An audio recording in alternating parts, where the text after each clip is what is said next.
Thank you so much to Public Health Committee for a great presentation. We'll now be moving on to the next presentation by the Behavioral Health Committee. Good morning, everyone. My name is Gabriel Samayan Garcia, And I'm Grishelle Hippolito. and our topic today is intergenerational and intercultural connections. So, Grishelle, give us introduction. Okay, so for our agenda today, we want to talk about the special and familial relationships between family members, especially around grandparents and their apo. But to start, we're going to share a short story about a Lola and her apo JR, and then we'll talk a little bit more about their relationship and why possible conflicts may have come up because of intergenerational and intercultural differences. And then finally, Gabe will provide us a few tips on how we can strengthen these relationships. So, to start off this morning, we tell you a moment in time of the story between Lola Marissa and her apo, JR. The story begins at home during an ordinary Friday night where Lola Marissa calls her apo, JR, to eat because dinner is ready. Their conflict starts because JR says that they won't be eating since they are going out. So, I'll be Lola, and Grishelle will be JR. Apo, it's time to eat. Kakain na. Oh, Lola, actually, I'm about to go out and eat with my friends, so I'm not going to eat dinner at home. Why didn't you say it earlier? I already cooked dinner.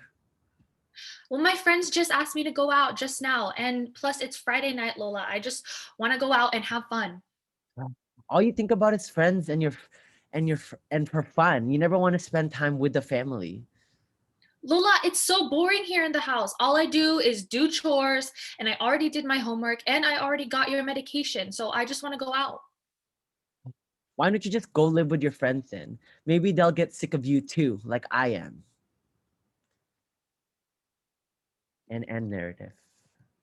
So as we are thinking more about Lola Marissa and her apo JR, and the conversation between Lola Marissa and her apo, Rochelle and I want to discuss shortly some questions to further think about the story and how this relates to our daily interactions with our family. So, to start the conversation, why do you think there was a conflict? Well, I think there was a conflict because they both have different expectations and they're not sure of the best way that they can communicate with each other on those differences and in a way that they can both understand each other and not be hurtful. Mm-hmm. Why do And you think it? yeah, and just to add on to that, I feel like this conflict maybe started because Lola and Apo, JR have some thoughts and emotions that they need to address together. Because obviously, it is clear that there are some built up emotions there. Yeah. And then another thought question, Gabe, why do you think, or do you think that anyone was wrong in this situation?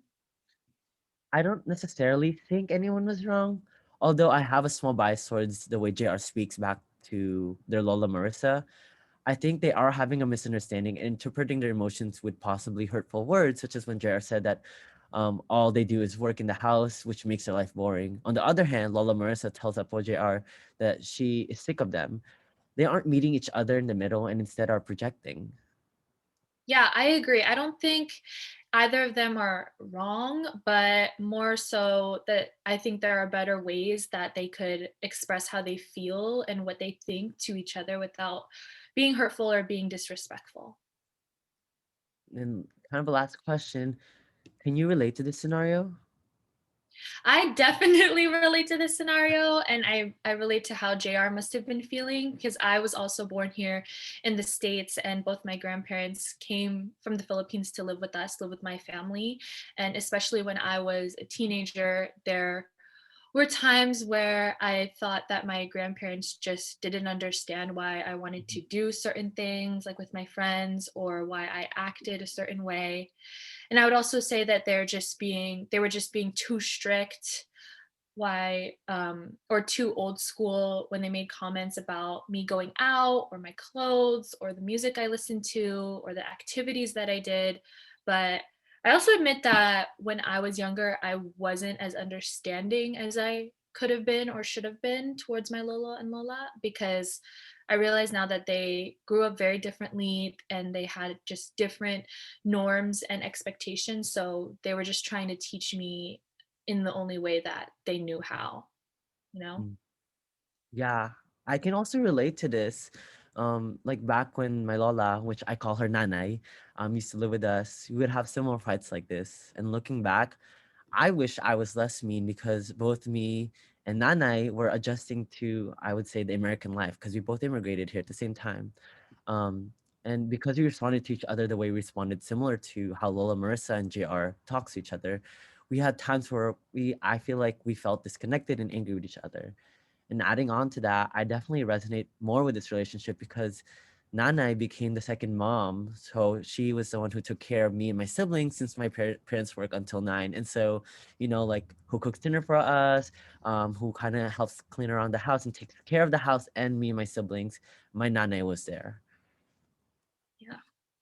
Thank you. So now we're going to now that we've shared a few thoughts of our own on the scenario between Lola, Marissa, and JR and how we can relate to them, we want to also talk about a few generational and cultural differences that may have affected why they have different perspectives in the first place and can help us identify possible reasons for why there's a misunderstanding. So we encourage everyone to think about how the differences between Filipino culture and American culture may have affected Lola Marissa's and JR's perspectives. Mm, So the first difference that we want to talk about is the difference in expectation for respecting elders. Just like in many other Asian cultures, respect for elders is a core value in Filipino culture, especially within the family. And in Lola, Marissa, and JR's conversation, JR was more assertive with how he feels and what he wants to do, whereas Lola may have taken that as talking back or being disrespectful, which may have caused their conflict. Number two, the number two difference is the value of family time. So in Filipino culture, family values are very important, and it's the expectation to make family time and togetherness a priority. So the family should eat together, they should do things like go to church together, pray together, overall, just spend a lot of time together, and everyone has their role to make sure that the family harmony is maintained in the household. And this is as a way to raise the children to grow up with a foundation of respect, again tying back to the respect for elders point.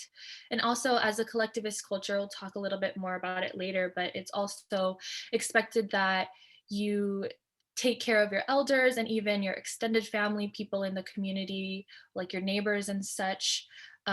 While in American culture, it's really common for teenagers or adolescents to want to go out more and spend time with their friends or their peers as part of their social development. So this may also have contributed to why Lola, Marissa, and JR didn't see eye to eye with JR going out with his friends rather than having dinner with the rest of the family.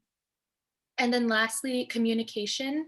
So the way Lola, Marissa, and JR communicated with each other may have also been a reason for their conflict. Again, similar to the respect for elders and the family dynamic points, it is expected in Filipino culture to speak with those who are older in a polite way. And as we'll talk about later, it's important to consider what would be best for the family and mm, not coming across as selfish or just thinking about yourself, to maintain the family harmony. So the way JR was very firm about wanting to go out with friends was different from the Filipino cultural expectation of politely listening to his Lola and not talking back.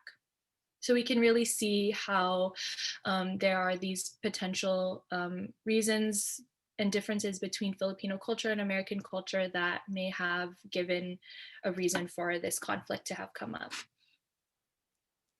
And then next, Gabe is going to be talking about how we can strengthen these relationships. Thank you, Grishel, and thank you for elaborating on the generational cultural differences that we may have within our families, like happening now. And so I kind of just want to talk about on how do we strengthen these relationships with all these intergenerational and intercultural differences. And so the first thing is family level strategies. So these are strategies that everyone in the family should strive to create and do together. And so for open communication, this essentially just means creating a family environment that allows for sharing of daily events, feelings, thoughts, opinions, that everyone feels comfortable in openly discussing issues with each other, whether it be opinions about the world or simple as house chores. I would also like to note that for some cultures, as what Grishel said, such as Filipinos, us, open communications is viewed in a collectivist way, meaning talking about things in light of what is best for the whole family. And so keeping into mind how we express emotions and feelings differently is important. And for example, like in Western culture, and if we're adjusting to the American culture, as we say, it is more individualistic. And so finding a cultural bridge between these differences, talk to one another, find bridges that will allow you to talk to your nanay, which is like my grandma or something, or your apo. So better without just judgment or bias, and being more open to maybe an individualistic or collectivist approach. Second is maintaining family relationships. So find a healthy balance between spending time with family and then other people, such as friends. Actions and behavior convey respect, support, and desire to be emotionally close to family. So showing your apo or your lola or your lolo how much you appreciate them by either verbally saying it or even just a gesture of you saying, "Do you want to go on a walk with me?" Simple things like this can also be a bridge of communication. And so now I'll talk about parent level strategies. So like what can the grandparent do? So just a little note, I feel like in Filipino life, we are a very family oriented, and the phrase "it takes a community to raise a child" resonates with how I describe Filipino families.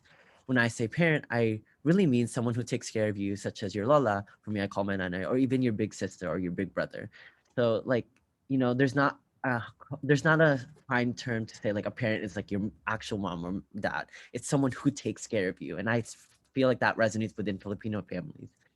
And so I think that we can do is providing unconditional love and support.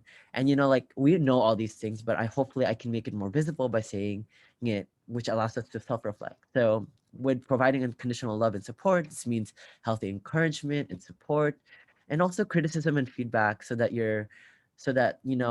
everyone feels motivated to reach their potential. And so like the way you talk to your grandchild or your child, um, makes them feel motivated. And remember, love and passion starts with love and passion of self. And so being that person that motivates your child or your grandchild, you help them learn the meaning of love and being passionate about something.